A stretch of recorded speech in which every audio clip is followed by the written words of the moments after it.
กราบสวัสดีชาวข้างรักเกมมิ่งเกียร์แล้วก็ชาวข้างรักคีย์บอร์ดทุกท่านด้วยนะคะแล้วก็บางคนที่หลงเข้ามาดูในคลิปนี้สวัสดีทุกคนกันด้วยค่ะสำหรับคลิปวันนี้เราจะมาทำการเปิดข้างแสงคีย์บอร์ดที่เราสะสมไว้เมื่อปี 2022 ที่ผ่านมาแต่ก็จะมาเปิดในช่วงต้นปี 2023 แบบนี้นะคะเพื่อจะมาสานต่อจากคลิปที่แล้วนั่นเองแล้วก็ขอสปอยไว้หน่อยตั้งแต่ต้นคลิปเลยก็คือคีย์บอร์ดที่อยู่ด้านหลังเฟซทั้งหมดเนี่ยแทบจะไม่ซ้ำกับคลิปที่แล้วเลยนะคะส่วนใครอยากรู้ว่าเฮ้ยปีที่แล้วเฟซมีคีย์บอร์ดตัวไหนบ้างก็สามารถกดดูได้นะคะปุ่มตัว I อยู่ตรงไหนนะสักมุมนั่นแหละตรงนั้นนะคะสามารถย้อนไปดูกันได้บอกเลยว่าเหยียบแสนนะคะสำหรับปีที่แล้วส่วนปีนี้ก็ไม่รู้เหมือนกันว่าจะแสนสาหัสหรือว่าจะราคาเท่าไหร่กันบ้างเนาะขอให้ดูกันแบบ enjoy จะได้รู้ว่าวงการคีย์บอร์ดเนี่ยมันมีอะไรมากกว่านี้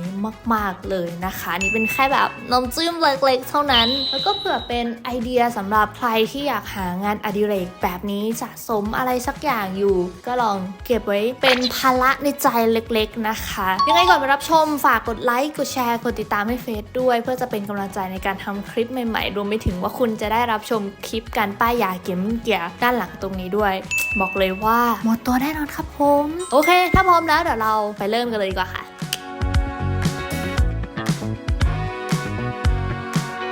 มาเริ่มกันที่เชลฟ์แรกนะคะเชลฟ์นี้ก็จะมีซ้ำอยู่ตัวหนึ่งก็คือไซเบอร์บอร์ดอันนี้ถือว่าเป็นลูกรักที่ต้องอยู่ตรงกลางเสมอนะคะแต่ว่าไม่ค่อยได้ใช้เลยจริงๆทุกคนตัวนี้ประกอบไปเมื่อปีที่แล้วประมาณ 2-3 หมื่นประมาณนี้นะคะใครอยากดูรีวิวเต็มๆเฟซทำประกอบไว้แล้วเรียบร้อยมีพวกพิกัดสั่งซื้ออะไรต่างๆลองเข้าไปดูรีวิวกันได้นะคะมาดูอันริมนี้ก่อนดีกว่าทุกคนนี่ก็จะเป็นจากค่าย QWERTY Key นะคะปีที่แล้วมาแรงมากแล้วก็น่าจะแรงต่อไปเรื่อยๆเอาจากตัวนี้ก่อนละกันนะคะเขาเปิดมาเป็นตัวแรกเลยจะเป็น QK65 เนาะใส่ GMK Pixel อันนี้ก็บิวหมดไปหลายหมื่นเช่นเดียวกันโดยรวมก็ถือว่าสวยงามนะคะเป็นบอดี้ขาวเวทสีน้ำเงินสีกรมท่าประมาณนี้ตัดด้วยสีดำนะคะตัวนี้ก็ใช้บ่อยมากเป็นตัวที่ใช้บ่อยที่สุดแล้วในปี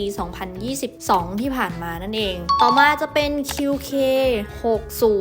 นี่สวยงามมากทุกคนเดี๋ยวออกมาให้ดูดีกว่าเป็นบอร์ดสีโทนม่วงนะคะเนื่องจากได้รู้ว่าปีหน้าเนี่ยโทนม่วงจะมาแรงมากๆแล้วก็บิวเป็นม่วงไปเลยด้านหลังจะเป็นเวทโคม่านิดนึงสวยมากแต่ตัวนี้ก็ไม่ค่อยได้ใช้ค่ะจะสังเกตเห็นได้เลยว่าฝุ่นจับพอสมควรเนาะอันนี้ก็หนักเช่นเดียวกันเป็นคัสตอมคีย์บอร์ดนะคะคอลเลคชันของเราหลังๆมานี้เนี่ยถ้าเกิดใครเห็นภาพรวมทั้งหมดก็จะรู้เลยว่าบอร์ดทุกตัวจะมีการแต่งสีมาแล้วเรียบร้อยอันนี้ก็เช่นเดียวกันค่ะจะเป็น KeyDot NJ81 เป็นคีย์บอร์ดที่มีจอแล้วแบบขยับได้สุดยอดมากใส่ไฟล์จิ๊บอะไรได้หมดเลยเรารู้สึกว่าแบบเฮ้ยมันเจ๋งมากเลยนะเลยเอามาตั้งโชว์ด้วยแล้วก็มีการแต่งคีย์แคปเรียบร้อยนะคะส่วนอีกตัวหนึ่งตัวนี้เนี่ยทำอันบ็อกลงไปในช่องแต่ว่ายังไม่เคยรีวิวเลยค่ะสำหรับคูลคิลเลอร์ตัว CK75 เนาะเป็นบอร์ดใสแบบใสอะใสเลยใสวิ่งทะลุเห็นมือข้างหลังเลยนะคะถ้าเกิดใครอยากดูรีวิวตัวนี้ก็บอกกันได้นะแต่คือการดีไซน์ของเขาแบบเท่ดีนี่มาดูตรงนี้น้องจะแบบเปิดได้อะทุกคนนี่น้องจะเปิดได้ปุ๊บน้องเด้งออกมาเก๋เวอร์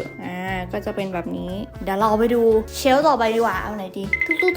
เดี๋ยวเอาข้างบนดีกว่าข้างบนก็ถือว่าไฮไลท์เช่นเดียวกันอันนี้เฟซยกลงมาทั้งหมดเรียบร้อยแล้วนะคะสำหรับแค่เชลฟ์ด้านบนนะเดี๋ยวเรามาเริ่มดูไปทีละตัวแล้วกันคิดว่าเชลฟ์เนื้อก็ไฮไลท์ไม่แพ้กันไฮไลท์โอเคเริ่มที่ตัวนี้ก่อนเลยค่ะนี่คือ Aggo Kuromi รหัส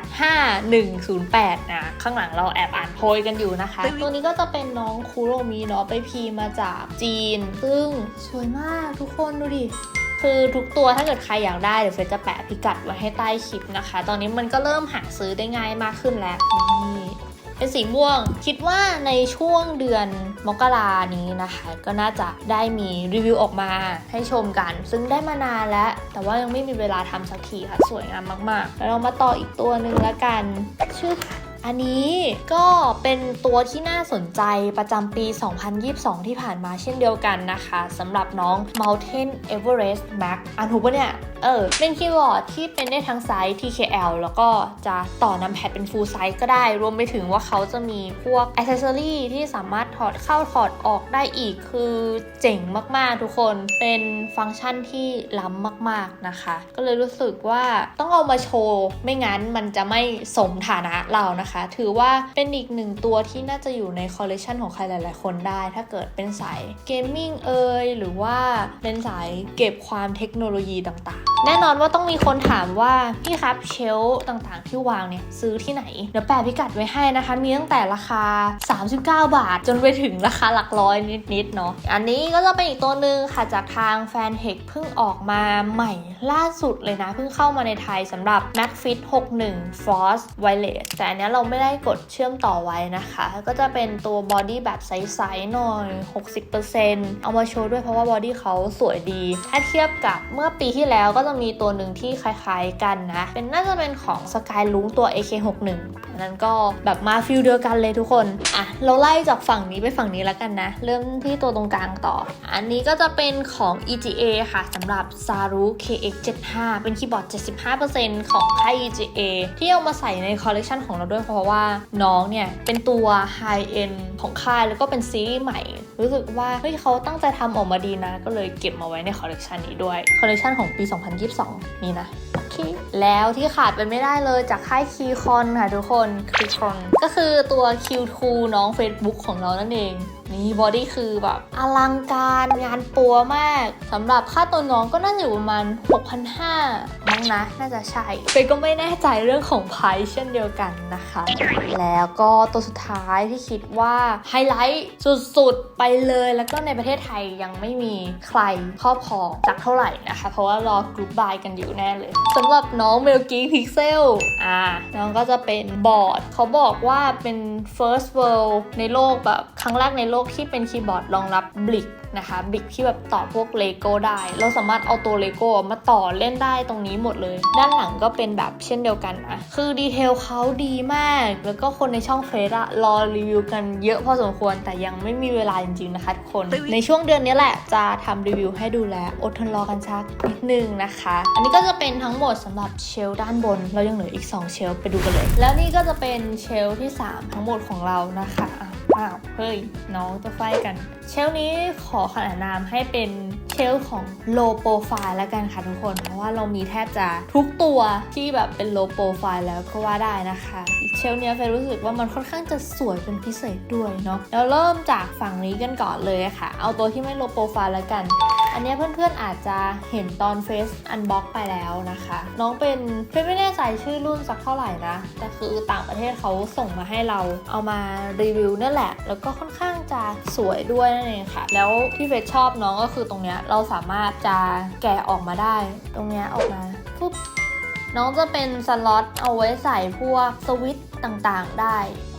คือเก๋มากถ้าเกิดเราไม่ใช้แล้วก็ปิดเข้าไปแบบนี้ดูดีมีสไตล์แล้วคือบอดี้เขาก็ทำอะไรแบบค่อนข้างจะโอเคเลยนะก็เลยรู้สึกว่าสวยทุกคนตัวนี้สวยค่อนข้างจะสีสันดูดีเลยต่อมาเป็นโลโปรไฟล์แล้วกันแก๊งโลโปรไฟล์ทั้งหลายนะคะก็จะมีของลูฟี่อันนี้เป็นตัว Air 75 นะคะให้ดูหลายๆคนก็น่าจะเห็นการเปิดตัวในประเทศไทยเป็นที่เรียบร้อยแล้วอีกบอร์ดนึงก็จะเป็นบอร์ดของแบรนด์คนไทยค่ะสำหรับ G-Conic A75 ก็เป็นบอร์ด 75% เช่นเดียวกันตอนแรกก็จะทำคลิปรีวิวให้นะคะสำหรับน้องคนนี้นะคีรัตตัว K3 อันนี้ก็ยังไม่มีรีวิวแต่ว่าในอนาคตก็น่าจะทำเช่นเดียวกันค่ะอยู่ในคอลเลคชันของเราด้วยส่วนโลโปรไฟล์ตัวสุดท้ายก็จะเป็นน้อง Newfie Air 60 นะคะเป็น64คีย์ซึ่งมันสวยมากทุกคนในไทยตอนนี้ยังไม่ได้มีเข้ามานะคะแต่ว่าในอนาคตก็น่าจะมีแหละอันนี้ก็ยังไม่เคยรีวิวเช่นเดียวกันรอวางจำหน่ายในไทยก่อนนะคะเดี๋ยวมารีวิวให้ดูกันนะเฮ้ยเกินไปมุ้ยต่อมาอีกสักตัวนี้ไม่ได้เป็นโลโปรไฟล์แล้วแต่ว่าเป็นไฮไลท์ประจำปี 2022 นั่นก็คือกริด650เป็นคีย์บอร์ดที่แพงที่สุดในปีที่แล้วของเฟซนะคะถือว่าประทับใจทุกคนมันแบบของมันต้องมีแต่ว่าเฟซไม่ได้ทำตัวไวเลสไว้มันก็เลยเปิดไฟไม่ได้ถ้าเป็นเสียบไฟตรงนี้มันจะขึ้นมาเป็นแผงไฟสวยงามมากๆนะคะก็ถือว่าเป็นไฮไลท์พอๆกับตัวไซเบอร์บอร์ดเลยสำหรับตัวนี้นะ อันนี้น้องคนนี้ก็จะเป็นบอร์ดอีกหนึ่งตัวที่เฟซพีมาจากจีนนะคะมันจะมี2น็อปด้วยกันทุกคนที่เฟซซื้อมาเพราะว่ามันมี2น็อปนั่นแหละมันจะแบบเฮ้ยอีหยังวะแล้วก็ตัวบอดี้เขาจะออกเป็นโทนแบบชมพูม่วงแล้วก็สีคีย์แคปอะไรมันก็แต่งมาให้แล้วเรียบร้อยนะคะเป็นบอร์ดของแบรนด์จีนเราก็ไม่รู้เหมือนกันว่ามันน่าสนใจยังไงเพราะยังไม่เคยหยิบออกมาเล่นเลยเราเน้นสวยงามล้วนๆนะคะแล้วก็ตัวสุดท้ายของเชลอันนี้ก็จะเป็น Sido ABM 084เคยมีรีวิวไปแล้วเช่นเดียวกันค่ะตัวนี้เฟซชอบสีคีย์แคปเขาพอสมควรนะมันไล่สีดีก็วางไว้ในคอลเลคชันค่อนข้างจะโดดเด่นอีกหนึ่งตัวเลยค่ะเดี๋ยวเราไปดูเชลสุดท้ายกันจะหมดแล้วทุกคนแล้วเราก็มาถึงกันที่เชลสุดท้ายนะคะถึงมันจะดูน้อยแต่นี่คือเป็นบอร์ดที่ใหม่เกือบหมดเลยค่ะนะตั้งแต่น้องแมวตรงนี้ไปนะทุกคนเชลนี้เนี่ยสีสันโดดเด่นมาแต่ไกลเริ่มที่ตัวน้องบองโก้แคทกันก่อนเลยค่ะจะเป็นบอร์ด 40% ตัวแรกของเฟซมันต้องห้ามพลาดอะเพราะว่าเป็นบอร์ด 40 ตัวแรกต้องมาอยู่ในคอลเลคชันของเราอยู่แล้วแต่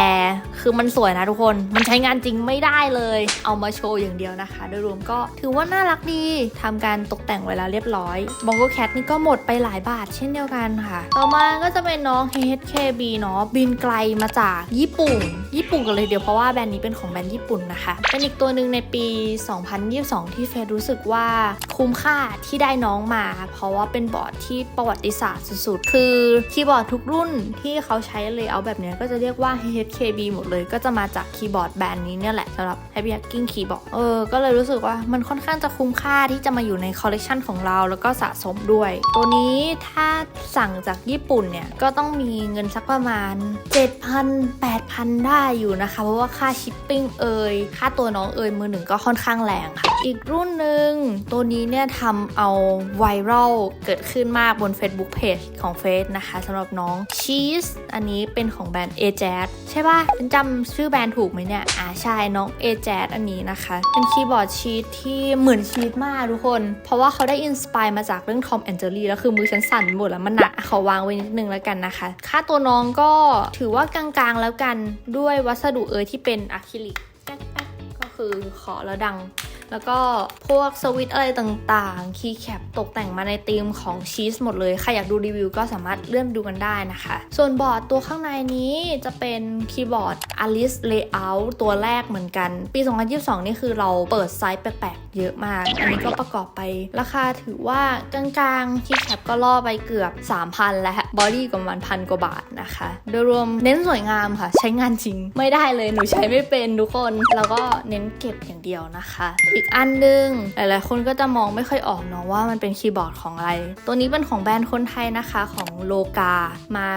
X กับ Carnival ก็จะเป็นวัสดุอลูแข็งแรงมากแล้วก็เป็นคีย์บอร์ดไวเลสด้วยเชื่อมบลูทูธได้เฟซใส่คีย์แคปของโลกาตุกๆไว้นะคะโดยรวมคือมันเข้ากันมากทุกคนแต่คือคีย์แคปเดิมๆเขาก็สวยเหมือนกันนะแต่นี้เราก็แต่งเพิ่มส่วนบอร์ดข้างในที่เป็นสีขาวม่วงอันนี้เรายังไม่ได้ลงรีวิวให้ดูแต่ว่าทำไปแล้วอาจจะลงก่อนคลิปนี้ก็ได้นะคะอันนี้ก็เป็นคีย์บอร์ดอีกตัวหนึ่งที่ในปีที่แล้วโลกาเขาปล่อยออกมาช่วงท้ายๆปีโดยรวมก็ถือว่าโอเคสีสันน่ารักมากๆอันนี้ก็จะเป็นเชลทั้งหมดนั่นเองคือมันมีหลายรุ่นมากนะทุกคนบางทีเราอาจจะหลงลืมน้องไปส่วนน้องคนนี้เนี่ยมันเป็นบอร์ดเปลือยไปแล้วเป็น Ant Pro 2 บอร์ดคัสตอมตัวแรกของเฟซนั่นแหละแต่คือเราถอดคีย์แคปน้องอะไรออกหมดแล้วมาใส่ในตัวนี้แทนนั่นเองและนี่ก็จะเป็นการเปิดคลังแสงทั้งหมดคีย์บอร์ดในปี 2022 ที่เวสสะสมไว้นะคะหวังว่าทุกคนจะ enjoy กันถ้าถามว่าทั้งหมดนี้เนี่ยราคาเท่าไหร่เดี๋ยวให้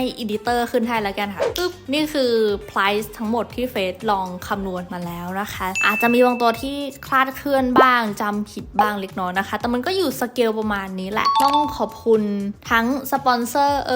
แล้วก็เพื่อนๆที่รับชมนะคะที่ทำให้เฟสมีคอลเลคชันคีย์บอร์ดสุดยอดแบบนี้เดี๋ยวเรามารอติดตามไปพร้อมกันนะคะว่าในปี 2023 เนี่ยเราจะมีคีย์บอร์ดตัวไหนที่เข้ามาใหม่บ้างหรือว่ามันมีบางตัวที่เราแอบซื้อเก็บไว้แล้วก็ไม่ได้เอามาโชว์ก็รอติดตามชมกันได้นะคะในช่วงปีหน้าแน่นอนว่าจะเอาออกมาเปิดกุให้ดูกันแน่นอนสำหรับคลิปวันนี้ต้องขอบ๊ายบายไปก่อนนะคะทุกคนบ๊ายบาย